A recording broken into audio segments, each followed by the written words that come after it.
ইব্রাহিম আলাইহিস সালাম ধৈর্যের পরীক্ষা দিয়েছেন, আর ধৈর্যের পরীক্ষা দিয়ে আল্লাহ তাআলার কাছে তিনি পাস করেছেন। তোমরা সুবহানাল্লাহ। আল্লাহ তাআলা বলেন, ও প্রিয় মানুষেরা, আমি আল্লাহ তাআলা তোমাদেরকে জানাই দিলাম, ওয়াস্তাঈনু বিস-সাবরি ওয়াস-সালাহ।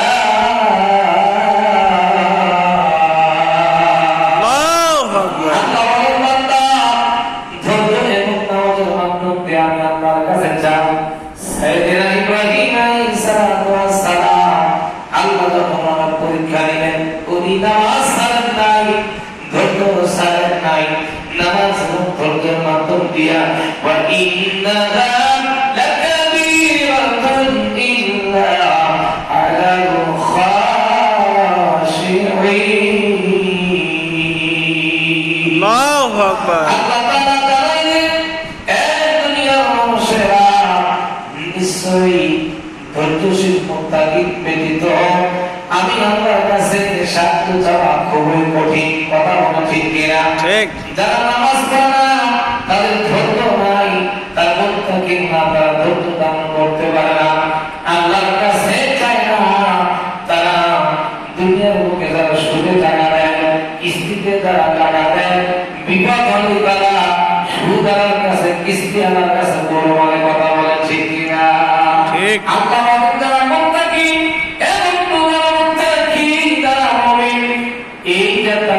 দৃষ্টান্তমূলক একটা প্রমাণ।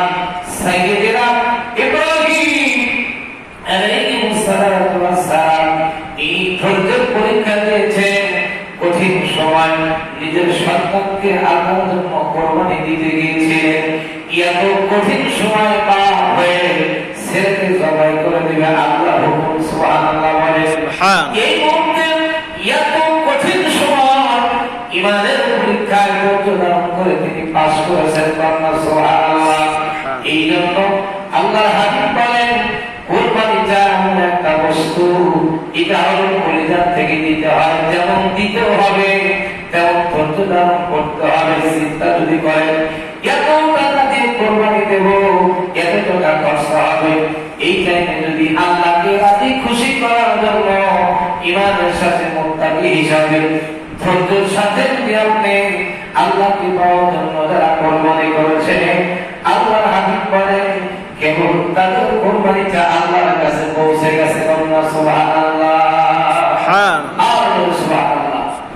সম্মানিত হাজির, আল্লাহর হাবিব হাবিবুল্লাহ নবী মসজিদে নববীর মধ্যে বসে আছে। আল্লাহর হাবিবের ডানে সাইয়েদনা হাসান রাদিয়াল্লাহু তাআলা আনহু এবং বাদশাহ হোসেন রাদিয়াল্লাহু তাআলা আনহু, একটু দূরে সাইয়েদনা ফাতিমা যাহরা রাদিয়াল্লাহু তাআলা আনহা মাঝে বসে আছে। সুবহানাল্লাহ। আল্লাহর হাবিব বলে, আমার দুটি নয়ন, একটা হলো হাসান আর একটা হলো হুসাইন। সুবহানাল্লাহ। আল্লাহ বলেন, ইয়া রাসূলুল্লাহ, ইয়া হাবিবাল্লাহ, বান্দা যদি আমি আল্লাহকে পাইতে চাই, বান্দা যেন আমি আল্লাহকে যারা পাইতে চাই তারা যেন আল্লাহকে ভালোবাসে, আর আপনাকে যারা ভালোবাসতে চায় নবী গো, তারা যেন আহলে বাইতকে ভালোবাসে।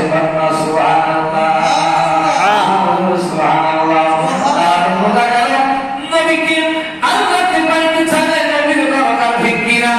আমার নবী বলেছে, আল্লাহ বলেন, ইয়া রাসূলুল্লাহ, আপনার উম্মতকে জানাই দেন যারা আল্লাহর রাসূলকে পাইতে চায় তারা যেন আহলে বাইতকে পাক মাধ্যমকে তারা যেন ভালোবাসে।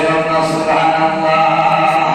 এগুলো উপরে আল্লাহুম্মা সাল্লি আলা সাইয়্যিদিনা মাওলানা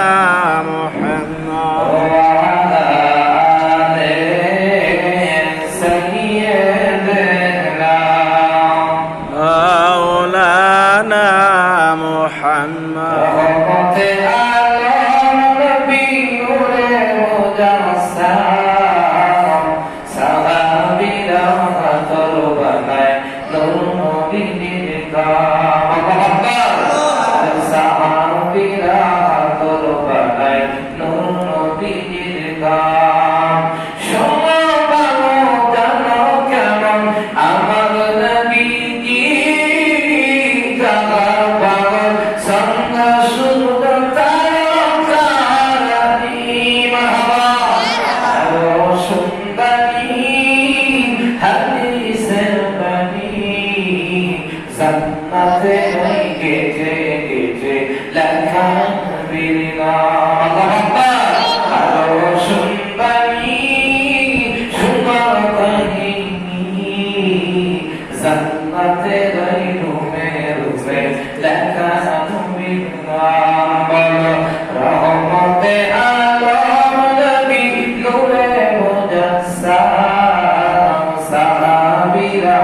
আতর বানাই নূর নবীজের ঘাম বলো সাহাবীরা আতর বানায় নূর নবীজের ঘাম শোনা বাইরে বর্তমান হাবিব কিবরিয়া দারে হুসাইন এবং বামে হাসান রাদিয়াল্লাহু তাআলা বসে আছে আর হাবিবুল্লাহ নবীর কোল মুবারকে বসে আছে হাবিবুল্লাহ নবীর সন্তান ইব্রাহিম কন্যা সুবহানাল্লাহ জিবরাইল চলে আসলো আসসালাতু ওয়াসসালামু আলাইকা ইয়া রাসূলুল্লাহ ইয়া হাবিবাল্লাহ নবী গো আল্লাহর পক্ষ থেকে সংবাদ নিয়ে আসলাম দেখি কি খবর ইয়া রাসূলুল্লাহ ইয়া হাবিবাল্লাহ ও আল্লাহর হাবিব আল্লাহর পক্ষ থেকে ইরজাম নিয়ে আসছি আল্লাহর পক্ষ থেকে বার্তা নিয়ে আসছি নবী গো ডানে হাসান এবং বামে হুসাইন আপনার কোল মোবারকে আপনার সন্তান বসে আছে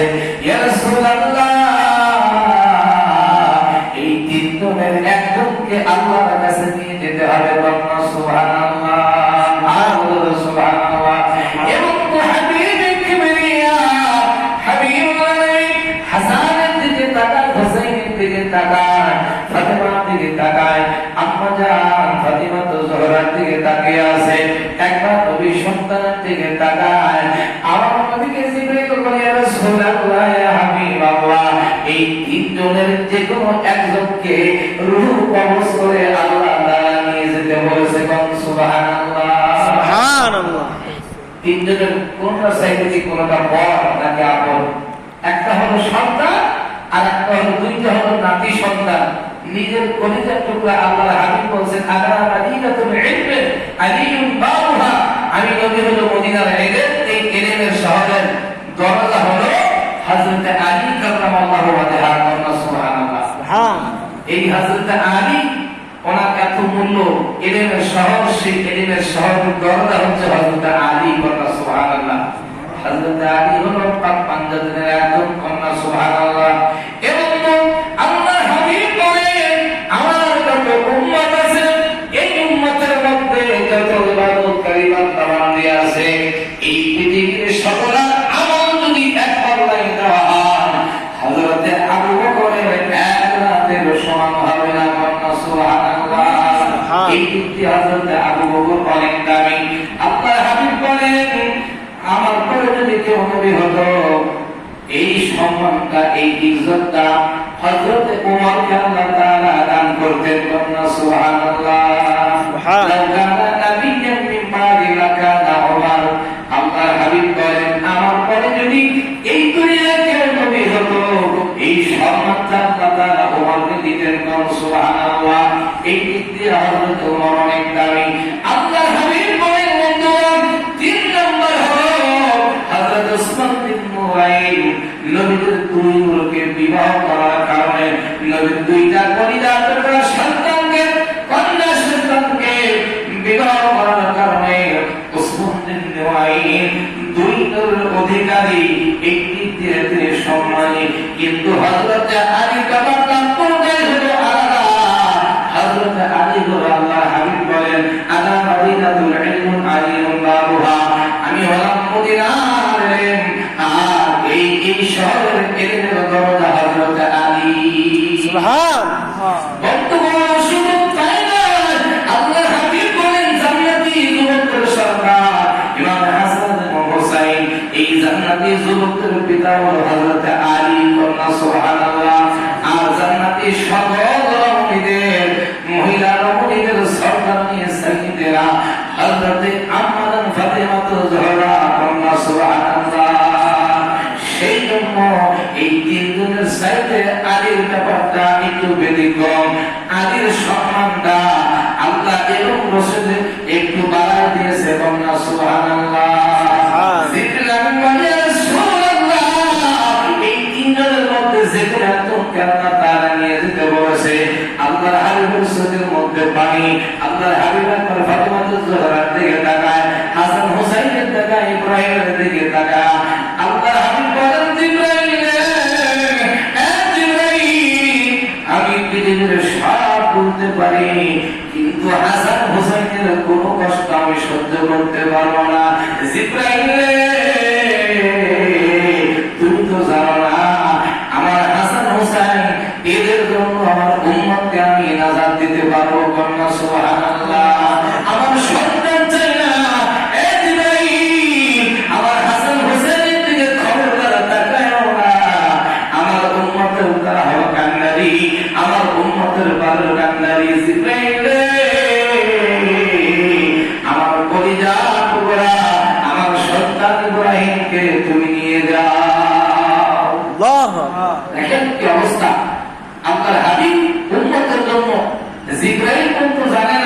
ঘরের খেলাটা আমরা কি খেলবে বলনা সুবহানাল্লাহ। জিবরাইল আয়াত নিয়ে আসে, জিবরাইল কিন্তু অর্থ জানে না, সুবহানাল্লাহ বলনা আজব ব্যাপার না। হযরত আপনার সিলেটের জমিনের শাহজালাল রহমাতুল্লাহ আলাইহি উনি আলবেদ শেখ বুরহানুদ্দিন রহমাতুল্লাহ আলাইহি উনি মান্নত করেছে আল্লাহ তাআলা একটা ছেলে দিলে আমি মান্নত করে গরু জবাই করে দেব, কিন্তু সিলেটের জমিনে তো কোনো মুসলমান ছিল না, সুবহানাল্লাহ বলেন না। এই বুরহানুদ্দিন কি করছে, এই গরুটাকে জবাই করিয়া উনি কাক পক্ষীকে বিদায় দিয়েছে। এক টুকরা গোশত নিয়ে রাজা গৌর গোবিন্দ একবার পার্লামেন্টে কাক ফেলে দিয়েছে, সুবহানাল্লাহ বলেন না। এইটা গৌর গোবিন্দ যখন দেখেছে সর্বনাশ, এই গরু জব করলো কেড়ে, দেখা গেল যে হুজুর এই যে শেখ বুরহানুদ্দিন আপনার একজন মুসলমান প্রজা, এই বেটা তার ছেলের আকিকা দিয়েছে নাকি তারা কি বলে, সেজন্য গরু জবাই করেছে। রাজা গৌর গোবিন্দ অর্ডার দিয়ে দিল, সে যেমন গরু জবাই করেছে ওই সন্তানটাকে জবাই করে তোরা বিলিয়ে দিয়ে কন্যা নাউজুবিল্লাহ। ইসলাম কিন্তু এত সোজা না। এই বাংলাদেশে ইসলাম অনেক কষ্ট করে এসেছে। শাহজালাল শাহপরান গাজী বুস্তামি ওলিদের হাত ধরে আজকে ইসলাম এসেছে। আজকে যারা টুপি মাথায় দিয়ে যারা মাজারগুলো ভাঙলো তাদেরকে মানাছে, মানাছে কিনা? আজকে হিন্দু ভাইরা মাজারে ভক্তি করে, মাজারে সম্মান করে, ইজ্জত করে। হিন্দু ভাইরা শাহজালালকে চিনেছে, হিন্দু ভাইরা শাহপরানকে চিনেছে, কিন্তু আজকে যাদের মুসলমান টুপি মাথায় দিয়ে জুব্বা লাগায় আজকে তারা মাজারগুলো ভাঙতে চায়, কথা বলা ঠিক কিনা? এই কথা বলা ঠিক কিনা? আমরা বলতে চাই এখনো সময় আছে। ওই আউলিয়াদের বিরুদ্ধে কথা বলে আল্লাহ কিন্তু তাদের বিরুদ্ধে জিহাদ ঘোষণা করে, কথা বলে ঠিক কিনা? সেই জন্য আপনার ওলিদের সাথে বেয়াদবি করা যাবে না। যে আপনার সেই ওলিদের কি কেরামত কি মর্যাদা দেখেন, এই ইসলাম কত কষ্টের। আজকে আমরা মসজিদে নামাজ পড়তে পারতেছি, আজকে আমরা আজান হলে ইচ্ছা হয় মসজিদে যাই, না হয় যাই না, চিন্তা করে আল্লাহ তো খাবার দিচ্ছে, বাড়িতে খাবার আছে, এখন বাজাই বিকেলে খাবো না রাত্রে খাবো, আজকেই তো আমার খাওয়া। কিন্তু আপনার হাবিব বলেন সাইয়েদনা হযরত নূহ আলাইহিস সালামের সময় অথবা মুসা আলাইহিস সালাম মান্না ওয়া সালওয়া জান্নাতে রুটি এবং গোশতের পাত্র আল্লাহ তাআলা জান্নাত থেকে দিয়েছিলেন, আর বলেছিলেন এগুলো খাও আর আমার প্রতি ঈমান আনো, আমার কাজটা তোমরা করো। তারা কি করলেন, এই গোশত রুটিগুলা না খায়া মানুষকে না দিয়া নিজেরা নিজেদের খাওয়ার জন্য পর্যাপ্ত পরিমাণে তারা বোঝাই করে রাখলো। আল্লাহ তাআলা সেগুলোকে আবার আসমানে তুলে নিয়েছে। তাদের কপালে এত পুরা, আল্লাহ জান্নাত থেকে মান্না ওয়া সালওয়া রুটি এবং গোশতের পাত্র দিয়েছিলেন, কিন্তু নসিব খারাপ যে আমাদের বাংলাদেশের অবস্থা হয়েছে এরকম যে আল্লাহ তাআলা শান্তি দিয়েছে, এখন আমরা চাচ্ছি অশান্তি চাচ্ছি আল্লাহর কাছ থেকে, নাকি বলেন? আমরা ওলিদের মাজারগুলো মারতেছে, ইমামগুলোকে মারতেছে, সুন্নিয়তের আলেমগুলোকে মারতেছে। আরে বাবা, সুন্নিয়তের আলেম যদি ফুরিয়ে যায়, তোর মোনাজাত তোর জানাজার সময় যদি দোয়া করবে কে? কথা বলা ঠিক কিনা? যত ওয়াহাবি যত খালিজি আছে জীবনে দোয়া করবে না, মরার পরে বললে তাড়াতাড়ি লাশ কবরে রাখ, কথা কান না কেন? আর আহলে সুন্নাত ওয়াল জামাতের আকীদা, আমার রাসূলের যারা আকীদা, সাহাবায়ে কেরামদের যারা মানে ওলিয়া ওলিয়াদেরকে যারা মানে, তারা বলতে রাখো একটু দোয়া করি, একটু ফাতিহা শরীফ পড়ি, কবরস্থানে গেলে পরে একটু ফাতিহা শরীফ পড়ি। আর যারা ওয়াহাবি খারিজি আছে তারা বলে বলে গেছে শেষ, দুনিয়াতে যা আমল করছে এই শেষ, আর কিছু পাবে না। না, আপনি একজনের জন্য ফাতিহা শরীফ পড়তে পারেন। আল্লাহর হাবিব উনি যারা এইগুলোর বিরুদ্ধে ফতোয়া দেয় তারা এখন ইউটিউবে ওয়াজ করতেছে। আল্লাহর হাবিব গভীর রজনীতে আমরা যারা আয়েশা সিদ্দিকা রাদিয়াল্লাহু তাআলা আনহা বলেন, আমি রাসূলকে দেখলাম আমার পাশ থেকে উঠে গেল, নবীজি নামাজের মুসল্লায় দাঁড়িয়ে গেছে, নবীজি বাইতুল্লাহ আপনার জান্নাতুল বাকিতে দাঁড়ায় নবীজি অঝর করে কাঁদতেছেন, সুবহানাল্লাহ। যে নবীজি যদি জান্নাতুল বাকিতে দাঁড়ায় দোয়া করতে পারে, আমি কবরস্থানে দোয়া করলে কি বিদআত হবে? কথা বলে না কেন? যারা বিদআত ফতোয়া দিচ্ছে তারা নিজেরাই বিদআতি, আর মরার সময় এদের কবলে দোয়া নসিব হবে না, কথা বলে ঠিক কিনা? আর তকদীর লা ইয়ারিদু ইল্লা বিদুআ, দোয়ার কারণে আল্লাহ তাআলা তকদীরকে বদলায় দেয়, সুবহানাল্লাহ। দোয়ার কারণে জান্নাতি জান্নাতি হয়, জান্নাতি জাহান্নামী হয়, কষ্ট করে সুখ করে। মা বাবাকে যদি দুঃখ দেন আপনি জাহান্নামী, কোনো গ্যারান্টি নেই, নির্ঘাত আপনি জাহান্নামী। আর মা বাবাকে যদি আপনি কিছু ভালো মন্দ নাও দিতে পারেন, যদি মিষ্টি ব্যবহার করেন, আইন বুঝে ব্যবস্থা, অবস্থা বুঝে ব্যবস্থা, মা বাবা তো জানে আমার সন্তান কত টাকা কামাই করে, চতুর্থী যদি মা বাবার খেদমত করেন, মা বাবা বদদোয়া না দোয়া করবে? দোয়া করবে, সুবহানাল্লাহ বলে। কাজে ইব্রাহিম আলাইহিস সালাম উনি শুধু কুরবানি করেননি, এখানে আয়াতের ব্যাখ্যা ওয়াস্তাঈনু বিস-সাবরি ওয়াস-সালাহ ওয়া ইন্নাহা লাকাবীরাতুন ইল্লা আলাল খাশিঈন।